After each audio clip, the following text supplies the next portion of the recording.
A waitress's terrified gasp sliced through the bar noise as a drunk businessman clamped onto her arm.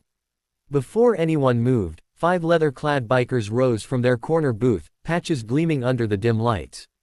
Hell's Angels. The air shifted. Lisa had worked at Mike's highway stop off Route 40 for 3 years.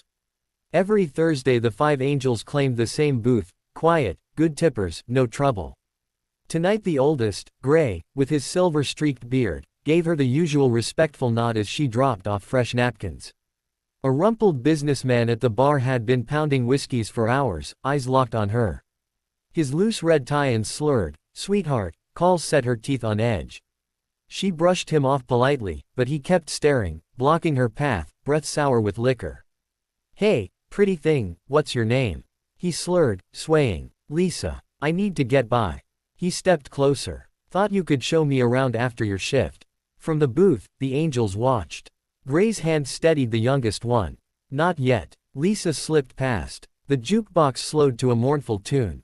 The bar felt smaller, quieter. Later, as she balanced plates, the man had relocated near the kitchen walkway. Each time she passed, his gaze followed like a predator. "You're too pretty for a dump like this," he shouted. Heads turned, then looked away. In the kitchen she leaned against the fridge, breathing hard.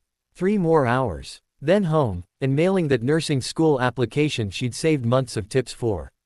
She pushed back through the door. The businessman blocked her again. "Been trying to talk to you all night," he slurred. "Don't you know how to treat a customer? Please go back to your table." He mocked her tone, stepping into her space. Most girls would love the attention. Memories flashed, her mom's boyfriend, the bruises, the broken glass. Lisa gripped her tray tighter. "Don't walk away when I'm talking to you." His hand shot out, seizing her forearm hard enough to bruise. The tray crashed to the floor. Glasses shattered. The bar went dead silent. "Let go of me," Lisa said, voice steady despite the fear clawing her chest. "Not until you show some respect," he growled, yanking her closer. Chairs scraped. The 5 Angels stood in unison. Leather creaked. Heavy boots thudded across the floor. They moved without hurry, forming a wall. Gray led, eyes cold steel. "You're going to let go of the lady. Now." His voice carried without shouting. The businessman blinked, suddenly registering the patches, the size of the men surrounding him. His grip loosened but didn't release. "This ain't your business," he stammered. Hawk stepped up. "Hands on someone without permission. That makes it our business." Tank positioned himself beside Lisa, massive frame shielding her. "You okay, miss?" She nodded, arm throbbing. Doc pulled a police badge from his pocket. "Off duty. But I can change that real quick." The badge vanished. The man's face drained white. His fingers opened. Red marks bloomed on Lisa's skin. "I didn't mean nothing," he mumbled. "Just fun." "Fun stops when she says no," Gray said flatly. "Buzz, Tank, help this gentleman get some fresh air." No one in the bar moved to stop them. Buzz and Tank each took an arm. The drunk protested weakly about his tab. Gray laid a 50 on the counter. "Paid. Sleep it off somewhere else." The front door thudded shut behind them. The jukebox kicked back to life. Conversations resumed in low murmurs. Lisa bent for the broken glass, hands shaking. Gray stopped her gently. "Let Mike handle it. Sit a minute." She sank into a chair at their table. Doc slid her a glass of water. "Drink. Shock's easier with something cold." Gray's voice softened. "My sister waited tables once. Saw too many like him.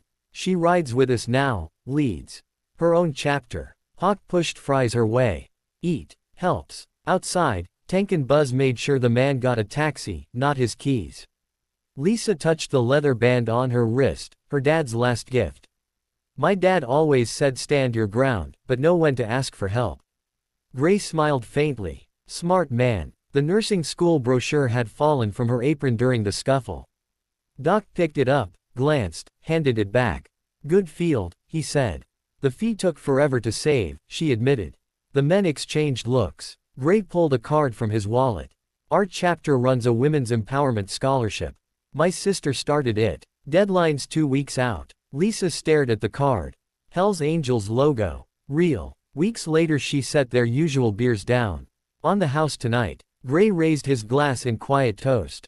She patted her apron pocket, 2 envelopes inside. Nursing school acceptance letter and the scholarship application, already filled.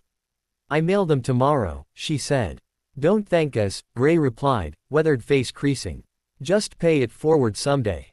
Outside, motorcycles thundered past under stars, riders leaning into the dark curves like they owned the night. Sometimes the road brought trouble. Sometimes it brought family you never expected. And sometimes protection wore leather and carried badges in its pocket. The angels drank in silence, glasses catching neon glow, while the highway rolled on forever.